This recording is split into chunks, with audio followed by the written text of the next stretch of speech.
दिनों में छत्तीसगढ़िया क्रांति सेना और उनके अध्यक्ष अमित बघेल जी के जो स्टेटमेंट्स है और जो गतिविधियां हुई है, तो विश्व हिंदू परिषद उसकी कठोर निंदा करता है। पूज्य जैन संतों के बारे में जिस तरह की भद्दी टिप्पणियां उन्होंने की है, उसकी भी कठोर निंदा करता है। और जनबली का जो विषय लिया है उन्होंने, तो यह तो प्रत्यक्ष मारने की धमकी दी है, तो यह तो गैर कानूनी है। उनके ऊपर कार्रवाई होनी चाहिए, विश्व हिंदू परिषद मांग करता है अमित बघेल के ऊपर।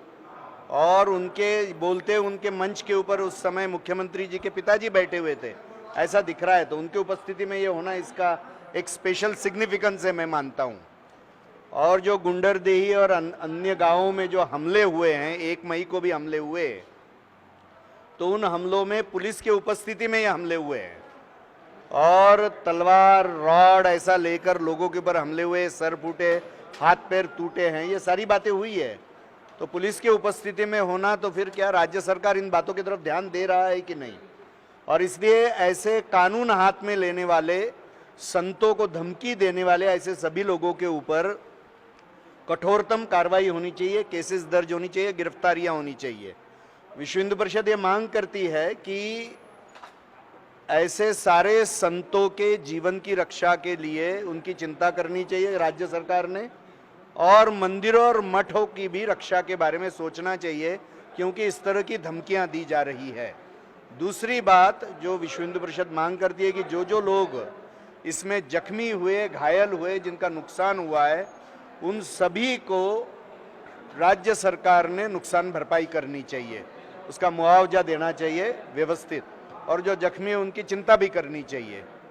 तीसरी बात जो हम यहाँ पर मांग कर रहे हैं कि जो जनजातीय समाज ईसाई या मुसलमान बन गया है, तो ऐसे ईसाई या मुसलमान बने हुए जनजातीय समाज का आरक्षण की सुविधा रद्द करनी चाहिए, उनकी डीलिस्टिंग करना चाहिए। संविधान दत्त आरक्षण जनजातीय समाज जो ईसाई या मुसलमान नहीं बना है, उसी को मिलना चाहिए। हम एफआईआर पहले दर्ज कराने का प्रयत्न कर रहे हैं, समाज में इसके लिए जागरण करेंगे। पुलिस स्टेशन में नहीं होता है तो कोर्ट में जाके करेंगे, यहाँ नहीं होगा तो देश भर करेंगे। अभी देखेंगे आगे कैसा कैसा होता है, क्योंकि बहुत भी लोग के अनेक घटनाएं हो रही है। मांग करने से एक आग्रह है समाज में, यह दिखाई देता है, वही कर रहे हैं हम। ऐसा है कि ये सारी घटनाओं के पीछे ऐसा लग रहा है कि ईसाई मुसलमान संगठन माओवादी संगठन हो सकते हैं, ऐसा लग रहा है, क्योंकि अनेक अन्य राज्यों में भी इस तरह की घटनाएं हो रही है।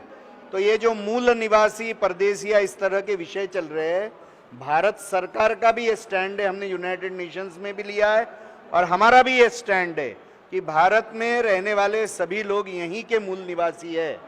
भारत की तुलना अमेरिका या अफ्रीका से नहीं की जा सकती कि यूरोप के गोरे लोगों ने आके स्थानीय लोगों को मारकर भगाया और गोरों का राज्य स्थापन किया। भारत की स्थिति नहीं है, इसलिए ये मूल निवासी विषय यह गलत विषय है, समाज में झगड़े लगाने वाला यह विषय है।